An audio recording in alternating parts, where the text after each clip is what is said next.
नमस्कार दोस्तों, मैं हूँ रेवत सिंह, अध्यापक भर्ती 2023 का टॉपर। दोस्तों, आज एक महत्वपूर्ण टॉपिक मगध महाजनपद के बारे में पढ़ेंगे।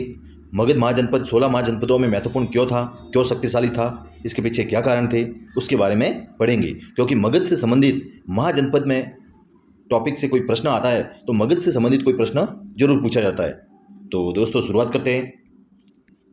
देखिए दोस्तों, मगध महाजनपद था, ये गंगा व सोन नदियों से घिरा हुआ था। यानी जो मगध महाजनपद था वो गंगा व सोन नदियों से घिरा हुआ था। याद रखना है, परीक्षा में महत्वपूर्ण है। मगध महाजनपद कौन सी नदियों से घिरा हुआ था? गंगा व सोन। मगध के उत्तान में इन नदियों का बहुत महत्व था। ये मगध के यातायात, जमीन के उपजाऊपन बढ़ाने में अहम योगदान था। अब दोस्तों, कोई राज्य है वो नदियों से घिरा हुआ है तो एक तरीके से सुरक्षा तो उसकी हो जाएगी, चारों तरफ पानी है और बीच में कोई नगर है तो इससे उसकी सुरक्षा तो अपने आप हो जाती है।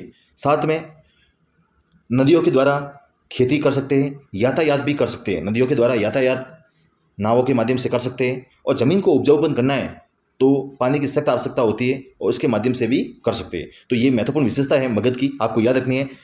पहला पॉइंट, मगध गंगा व सोन नदियों से घिरा हुआ था। मगध के उत्थान में इन नदियों का बहुत महत्व है। जैसे मगध के यातायात साधन को बढ़ावा देना, जमीन का उपजाऊपन करना। इसके साथ में कोई बाहरी आक्रमणकारी भी सीधा हमला नहीं कर सकता था क्योंकि नदियों से घिरा होने के कारण ये सुरक्षित था।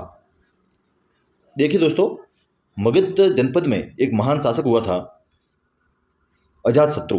हर्यक वंश के शासक, वो हर्यक वंश का था अजातशत्रु, जिसने मगध के साम्राज्य के उत्थान व विकास किया। मगध का विकास करने में हर्यक वंश के शासक अजातशत्रु का बहुत योगदान है। याद रखना है दोस्तों, किसका योगदान है? अजातशत्रु का।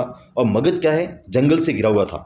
मगध नदियों से तो घिरा हुआ था ही था, इसके साथ में जंगलों से भी घिरा हुआ था। और जंगलों में जाकर जो जंगली हाथियों को पकड़कर फिर इसका उपयोग किया और उपयोग करने का इतने बेहतर तरीके से किया कि युद्ध में हाथियों का उपयोग होने लगा, जिससे वो युद्ध लगातार जीतते रहे और जो मगध साम्राज्य का विस्तार होता रहा। तो मगध में लोहे की खदानें होने से हथियार बनाने में काम तेज हुआ।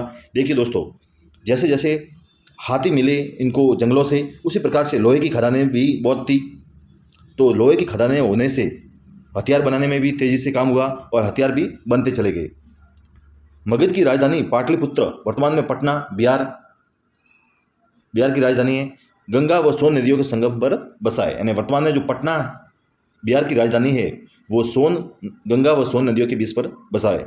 मगध में लोहे के विशाल भंडार मिले, ये याद रखना है दोस्तों। और 16 महाजनपदों में मगध सर्वाधिक शक्तिशाली महाजनपद था।